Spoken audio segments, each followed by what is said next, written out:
The first thing that felt wrong wasn't a voice. It was a napkin. I was seated in row 3, aisle side, folding my tray table back into place and looping my headphones neatly, the way I always do before pushback. The first-class cabin was nearly full, doors still open, light, steady, no urgency in the air. A woman had just taken seat 1A, white t-shirt, blue jeans, white sneakers, nothing pressed, nothing styled. A canvas tote, worn thin at the seams, slid into the overhead bin above her. That was when the flight attendant stopped. Lauren Hayes stood at the edge of the suite, body angled, not blocking the aisle but claiming it. She placed a folded paper napkin on the armrest of seat 1A before speaking. Then, without looking up, she wiped her fingers on a second napkin and tucked both away. She did not do this at 1B. She did not wipe the tray, only the armrest. No one said anything, but several people saw it. The woman in 1A didn't react. She sat upright, shoulders neutral, hands resting on her thighs. Her gaze stayed forward, not at the attendant, not at anyone else. The cabin resumed its low murmur suits shifting, watchers catching light. A soft request for sparkling water 2 rows up. This was an Aurora Elite flight, membership-based, shared, private. Seats are assigned long before boarding. Authority is distributed through tablets, manifests, and quiet hierarchies that no one explains out loud. Names mattered. Status flags mattered more. On the cabin display near the galley, her name read, Claire Morgan. No icon, no highlight, no special notation visible from where I sat. 10 minutes before scheduled departure, the cockpit door opened. Captain Daniel Brooks stepped out. Cap in hand, he paused near the purser, exchanged a few words I couldn't hear, then glanced down at the manifest on his tablet. His expression didn't change. His posture did. Shoulders set, jaw tightened slightly. He walked toward 1A. He didn't greet her. Instead, he stopped just short of the suite and shifted sideways, placing himself between the seat and the aisle. Then he lifted his cap and tapped the shell of the seat twice. Not hard, just enough to be heard. Tap, tap. Ma'am, he said, eyes on the cabin wall, not her face. You're in the wrong section. Yes. He didn't ask for her boarding pass, didn't introduce himself, didn't reference the manifest. The woman looked up at him slowly. No rush, no resistance, just a measured movement, as if checking whether the sound had been meant for her. I booked this seat, she said. The captain nodded once. I'll need you to relocate to 8D, he replied. Operational requirement. Re-day, from where I sat. The contrast was clear. 2 rows ahead. A man in a navy suit was offered a refill without asking. Across the aisle, a woman adjusted a diamond bracelet and was addressed by name. Here, there was no name, only placement. I paid for 1A, the woman said again. Her voice stayed level. The captain shifted his weight. We have a priority arrival, he said. Non-compliance will escalate. Me. That word escalate hung there without explanation. For the first time, the woman moved her hands. She reached into her pocket, took out her phone, and typed with her thumbs. The rest of her stayed still. Only her fingers moved. For a moment, one of her hands trembled, barely. Then she finished, turned the phone face down, and set it near the edge of the table without adjusting it. She did not stand. She did not argue. The captain exhaled through his nose, tapped his radio once, and stepped back into the aisle. 2 airport police officers boarded minutes later. They spoke quietly, efficiently. One of them placed a hand near her elbow, not pulling, not pushing, waiting for confirmation through his earpiece. She rose, left her bag where it was, and walked with them toward the door. As she passed my row, her expression didn't change. A few seats shifted. A glass touched a tray. I watched the cockpit door close again. From my seat, I couldn't see what was on the captain's tablet, but I saw the way he stopped moving a few moments later. For the first time, I noted the name on the manifest hadn't mattered yet. The aisle cleared after she stepped off the plane. Her canvas tote remained in the overhead above 1A. The bin stayed closed. No one touched it. A flight attendant glanced up, then nudged her service cart back an inch so it wouldn't block the galley. Boarding remained paused. No announcement followed. The jet bridge stayed attached. Cabin lights didn't change. The seatbelt sign remained off. From inside the cabin, nothing suggested urgency. It looked procedural, like a pause waiting for confirmation. 2 airport police officers stood just inside the doorway. One kept his hand near his radio. The other watched the floor markings by the galley. The purser approached them. "We have a non-compliance report," she said quietly. The officer nodded once. "Who initiated?" "Flight deck," she replied. No names were used. From my seat, I could see the woman again through the open door.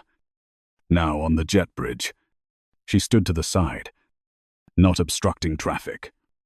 Arms relaxed at her sides. One officer remained near her, not holding her arm. He watched his radio instead. The other officer spoke. "Low. Ma'am. Please wait here." "As well, Watty," she nodded. No protest. No question. A message came through the officer's earpiece. I didn't hear the words. I saw the change. He straightened, took his thumb off the radio, looked once toward the cockpit, then back to her. "Hold," he said to his partner. They both stepped half a pace back. Inside the cabin, a seat was adjusted. A glass was set down. Someone in row 4 closed a divider halfway, then stopped. The door to 1A stayed open. The purser turned and walked toward the cockpit. A minute later, the cockpit door opened. Captain Daniel Brooks stepped out with his tablet in his left hand. He stopped just beyond the threshold and read. The tablet vibrated once. Then again. "What's the status?" the purser asked. "Pending," he said. She leaned closer to the screen. "That's not what ground is showing." "Reza," he tapped the tablet again. His shoulders lowered a fraction, then set. "Stand by," he replied. She didn't argue. She turned and walked back toward the door. The woman re-entered the aircraft without announcement. No escort this time. No instruction. She walked the length of the aisle at the same pace she had earlier. Not fast. Not slow. Her eyes stayed forward. When she reached 1A, she paused, glanced up at the overhead bin, then continued past her seat toward the galley. She hadn't sat yet. Captain Brooks remained where he was. The first officer appeared behind him at the cockpit doorway. Mark Ellis, younger, hands at his sides. He glanced at the tablet from a distance. "Do you want me to?" he began. "No," Brooks said. Ellis nodded once and stepped back inside. The purser spoke again. Voice level. "Ground is requesting confirmation of authority." Brooks didn't answer immediately. He read the tablet again, then nodded. "Understood," he said. He stepped aside. The woman returned to 1A. She opened the overhead bin, slid the canvas tote down, and set it at her feet. The strap brushed the seat shell. She adjusted it once and sat. The suite door remained open. No apology followed. No explanation was offered. The captain walked toward the cockpit, slower than before. At the threshold, he stopped. "Hold the checklist," he said. The first officer answered from inside. Checklist held. Well, Temering, from where I sat, I could see Ellis turn his screen inward and lean closer. He adjusted his seat back a fraction and stayed there. He did not look at the captain. In the cabin, service resumed in pieces. A flight attendant collected empty glasses. Another reset, a divider that hadn't latched cleanly. The woman in 1A placed her phone on the table. The screen lit briefly, then went dark. The captain's tablet vibrated again. This time, he didn't touch it. The jet bridge remained attached. The door stayed open. No one explained why. From my seat, it was clear the delay wasn't weather, traffic, or maintenance. A new instruction had been logged. The door closed without a sound. The jet bridge pulled back in a straight line and locked into its recess. No announcement followed. The cabin light stepped brighter by a single notch, then held. From my seat, the change registered as procedural, the way a system behaves after a condition finally clears. The captain was still in the cockpit. The checklist had not resumed. Ground power disconnected. The hum shifted pitch. A flight attendant walked the aisle with her eyes, not offering service, only confirming latches and dividers. When she reached 1A, she paused long enough to verify the suite door remained open, then moved on. The woman in 1A stayed seated. White t-shirt, blue jeans. Her canvas tote rested at her feet. Strap turned inward. The cockpit door opened halfway. The purser stepped out, tablet flat against her palm. She stopped beside the door and waited. Captain Daniel Brooks followed a moment later. He wasn't wearing his cap. "Ground is requesting a handover," the purser said. Low and even. Brooks read the screen once more and handed the tablet back. "I'll comply," he said. No explanation followed. Inside the cockpit, the first officer remained seated. Mark Ellis kept his eyes on his screen as it refreshed, then settled. He didn't turn around. 2 airport police officers boarded again. This time, they didn't stop at the threshold or scan the cabin. They walked straight toward the cockpit at an even pace. Brooks stepped aside before they reached him. "Sir," one of them said in a neutral tone, "please step out of the flight deck." I understand," Brooks replied. He placed his cap on the jump seat and followed them into the aisle. There was no resistance, no raised voice. As he passed my row, his eyes stayed on the floor. No one moved. No phones came up. The cabin held its positions, as if motion itself were restricted by instruction. The cockpit door closed behind him. Inside, the first officer shifted. He reached forward, touched the screen, paused, then keyed the intercom. "Ladies and gentlemen," Mark Ellis said, calm and brief, "we'll be departing shortly." Race, that was all. No apology, no explanation, no names. The checklist resumed. Cabin service restarted in fragments. A divider that had been left open was closed. A glass was placed onto a coaster instead of the bare table. A tray table clicked back into its lock 2 rows ahead. Small corrections, executed without comment. The woman in 1A slid her suite door closed. It sealed without sound.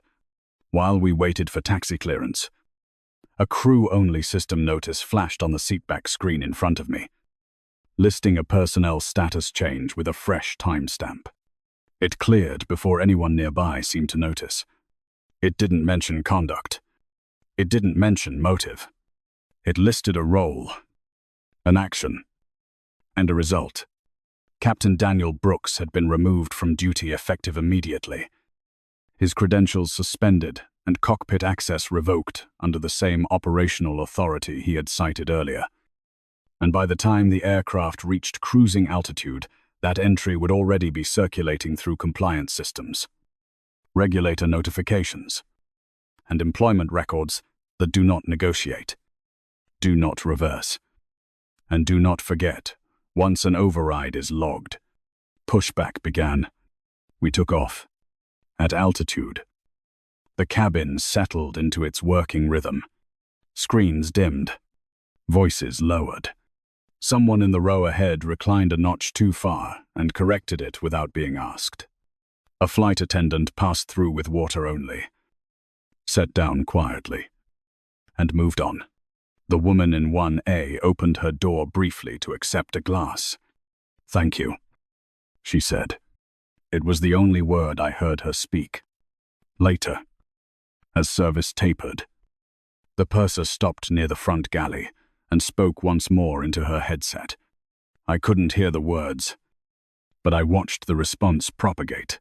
A pause, a nod, a tap on the tablet, and then the cabin continued without interruption. No one addressed the earlier delay. No one referenced the removal. The system had finished its work. I never heard her name spoken out loud, but by the time we landed, it was clear the system had recorded it quietly, permanently, and at a level that didn't require recognition from the people who had first failed to see it. If you watch closely for how systems decide who stays and who goes, Black CEO Tales documents what happens next.